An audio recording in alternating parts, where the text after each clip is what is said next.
13 رجب کی اختتام ہے، وہ اپنے اختتام کی طرف ہے۔ یہ قریب ہی گزرا ہوا دن 13 رجب کا، اس دن ایک عظیم شخصیت کی ولادت ہے جن کا نام سیدنا علی مرتضیٰ رضی اللہ تعالی عنہ ہے۔ آپ کے حوالے سے چند ایک باتیں۔ سیدنا علی مرتضیٰ رضی اللہ تعالی عنہ ایک لقب ملا شیر خدا کا، بڑے ہی بہادر انسان، اور آپ کے ہاتھوں بڑی بڑی جنگیں فتح ہوئی۔ سیدنا علی مرتضیٰ رضی اللہ تعالی عنہ یہ وہ عظیم شخصیت ہے جن کے متعلق محمد منصور طوسی رحمہ اللہ تعالی نے ایک قول نقل کیا ہے مستدرک حاکم کے اندر۔ وہ فرماتی ہیں، میں نے اپنے کانوں سے امام احمد بن حنبل رحمہ اللہ تعالی کی زبان سے میں نے یہ جملہ سنا۔ وہ کیا فرما رہے تھے؟ کہتے ہیں کہ وہ امام فرما رہے تھے کہ کتب حدیث کے اندر جتنا زیادہ فضائل، جتنا زیادہ فضیلت بیان کی گئی ہے سیدنا علی مرتضیٰ رضی اللہ تعالی عنہ کی، اتنا کسی اور صحابی کی فضیلت کتب حدیث کے اندر درج نہیں ہے۔ یعنی حدیث کے اندر سب سے زیادہ فضیلت سیدنا علی مرتضیٰ رضی اللہ تعالی عنہ کی بیان کی گئی ہے۔ اب حدیث محمد الرسول اللہ صلی اللہ علیہ وسلم کے زبان مبارک سے نکلی، گویا کہ آپ کی زبان مبارک سے سیدنا علی مرتضیٰ رضی اللہ تعالی عنہ کے فضائل بیان ہوئے۔ اسی طرح ایک دوسری بات بھی ہے جو کہ مستدرک حاکم کے اندر یہ بات موجود ہے، لیکن یہ بات سنتن ضعیف ہے۔ بڑا ہی یہ اہم جملہ ہے اور یہ اکثر سوال بھی کیا جاتا ہے کہ سیدنا علی مرتضیٰ رضی اللہ تعالی عنہ کی ولادت کعبہ کے اندر ہوئی ہے، اور یہ بات مستدرک حاکم کے اندر موجود ہے، لیکن وہ سند کے اعتبار سے بات وہ ضعیف ہے، صحیح نہیں ہے۔ اب کعبہ کے اندر سیدنا علی مرتضیٰ رضی اللہ تعالی عنہ کی ولادت ہوئی، شاید کہ سمجھنے میں غلطی لگ رہی ہو یا سمجھانے والے صحیح معنوں میں سمجھا نہ رہے ہو، جس نے یہ کہا ہے کہ آپ کی ولادت کعبہ میں ہوئی، اتنا ہی جملے ہیں کہ آپ کی ولادت کعبہ میں ہوئی۔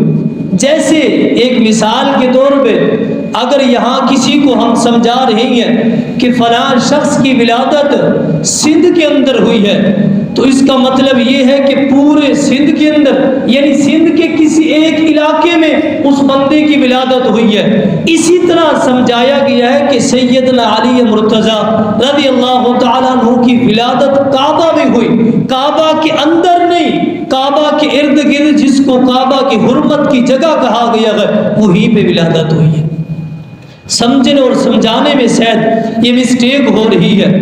ایک بات تو یہ ہے، دوسری بات سیدنا علی مرتضیٰ رضی اللہ تعالیٰ عنہ کی ولادت کعبہ کے اندر ہوئی، بالفرض ہم مان بھی لیں، بات کو سمجھ بھی لیں کہ کعبہ کے اندر، بیت اللہ کے اندر، چار دیواری کے اندر ہوئی، اور 3 دیواریں درست ہیں، ایک دیوار کے اندر درار ہے، ایک دیوار کے اندر شغاف ہے، تو کہا جا رہا ہے یہ جو شغاف ہے یہ سیدنا علی مرتضیٰ رضی اللہ تعالیٰ عنہ کی ولادت کی وجہ سے ہے۔ یہی بات ہے کہ یہاں پہ ہم فضیلت تو بیان کر رہی ہیں، گویا کہ فضیلت ہے یا سیدنا علی مرتضیٰ پر تہمت ہے، ان کی گستاخی ہے، گویا کہ ان کی ولادت کی وجہ سے کعبہ کو گھرایا گیا۔ یہ تو الٹا گستاخی ہوتی ہے، ہم خود ہی اپنی زبان سے یہ گستاخانہ الفاظ اور یہ ادب کے خلاف بول رہے ہیں کہ ان کی ولادت کی وجہ سے کعبہ کو ڈھایا گیا اور کعبہ کو یہ شہید کر دیا گیا، کہ اتنا بڑی گستاخی ہے یہ۔ اور تیسری بات یہ بھی ہے کہ یہ بات عقل کے بھی خلاف ہے، حدیث کے اور شریعت کے اور سیدنا علی مرتضیٰ رضی اللہ تعالیٰ عنہ کی شان کے تو خلاف ہے اور یہ بات عقل کے بھی خلاف ہے۔ کیسے کہ عام طور پہ اگر کسی عورت کو، میری ماں اور بہن یا بیٹی کو درد ذے ہوتا ہے، شروع ہوتا ہے، بچے کی ولادت کا درد شروع ہو جاتا ہے، عام طور پہ ہم اپنی بیوی بیٹی ماں کو کہاں لے کے جاتی ہیں؟ ایسی کوشش کرتی ہیں ایسی محفوظ جگہ پہ لے کے جائے جس جگہ پہ لوگوں کی نظروں سے بچ جائے، یا عام طور پہ ہم ہسپتال لے کے جاتی ہیں یا ایک کمرے کے اندر ان کو بند کر دیتے ہیں جہاں دوسرے لوگ انسان نہ گئے، اپنے گھر کے مرد بھی نہ دیکھیں، ہم چھپا لیتے ہیں۔ کیا سیدنا علی مرتضیٰ رضی اللہ تعالیٰ عنہ کی والدہ کو جب درد ذے ہوا وہ کعبہ میں چلی گئی؟ یہ عقل کے بھی خلاف ہے بات، یہ عقل کے بھی خلاف ہے، سب کے سامنے گئے، یہ عقل کے بھی خلاف ہے بات۔ اور یہ باتیں تو وہ ہے جو من گھڑت ہے اور یہ باتیں سونپی گئی ہیں اور پڑھی گئی ہیں، ایسی بات ہرگز نہیں ہے۔ سیدنا علی مرتضیٰ رضی اللہ تعالیٰ کی ولادت عام انسانوں کی طرح اپنے گھر کے اندر ہوئی ہے۔ اگر ولادت کعبہ کے اندر ہونے کے سیدنا علی مرتضیٰ کو یہ شان اور شوکت اور عظمت ملتی تو آپ یقین جانیں محمد الرسول اللہ صلی اللہ علیہ وسلم کی ولادت باسعادت کعبہ کے اندر ہوتی۔ اگر آپ کی فضیلت کی بات ہوتی کہ جس کی ولادت کعبہ میں ہو اس کی فضیلت بڑی ہو تو انبیاء کی ولادت کعبہ کے اندر ہوتی، یہاں سے یہ فضیلت اجاگر ہوتی ہے۔ لیکن یہ ساری باتیں حقیقت سے برعکس ہے۔ سیدنا علی مرتضیٰ رضی اللہ تعالیٰ عنہ بچپن میں نبی اکرم صلی اللہ علیہ وسلم کی پرورش میں رہے۔ ایک دن ایسا آیا کہ آپ نے اپنے چچا سیدنا عباس رضی اللہ تعالی عنہ سے کہا ہم ایسا کرتے ہیں کہ میرا چچا اور آپ کا بھائی ابو طالب ان کی اولاد زیادہ ہے اور اخراجات ان کی کم، یعنی ان کی جو آمدنی ہے وہ کم ہے اور اخراجات زیادہ ہے، بچے ان کے زیادہ ہیں۔ ہم ایسا کرتے ہیں کہ بچے ایک ان کا بچہ آپ لے لیں اور میں لے لیتا ہوں، ان کا کچھ ہاتھ ہم بانٹ لیتے ہیں، ان کے اوپر جو بوجھ ہے وہ ہلکا ہو گیا۔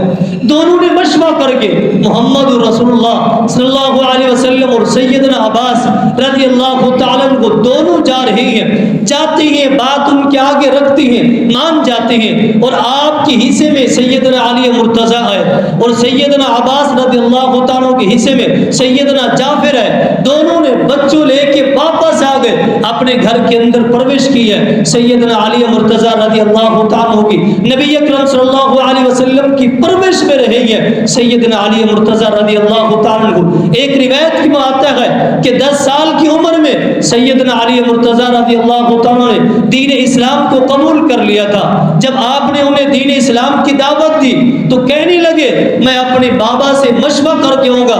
آپ نے فرمایا کہ بابا سے مشورہ نہیں کرنا، دین اسلام کو آپ نے قبول کرنا ہے تو آپ کر لیں۔ آپ نے اپنے باپ ابو طالب سے جا کے آپ نے پوچھنا نہیں ہے، مشورہ نہیں کرنا۔ رات گزری، تاریخ کی بات ہے، آپ نے اسلام قبول کر لیا۔ ایک وقت ایسا آیا نماز پڑھ رہے تھے، عبادت کر رہے تھے، عبادت کرتے ہوئے آپ کے والد ابو طالب قریب سے گزرے، دیکھا کہ میرا بیٹا عبادت کر رہا ہے، بلایا، کہا کیا کر رہے ہو، کس کے کہنے پہ عبادت کر رہے ہو؟ کہا آپ کے بھتیجے نے مجھے یہ عبادت سکھائی ہے، یہ ویسے عبادت کر رہا ہوں۔ تو ابو طالب کیا کہتے ہیں اگر میرے بھتیجے نے آپ کو سکھائی ہے تو بات مان لے، میرا بھتیجا جھوٹ نہیں بولتا، جیسے کہتے جائے آپ عبادت کرتے جائے۔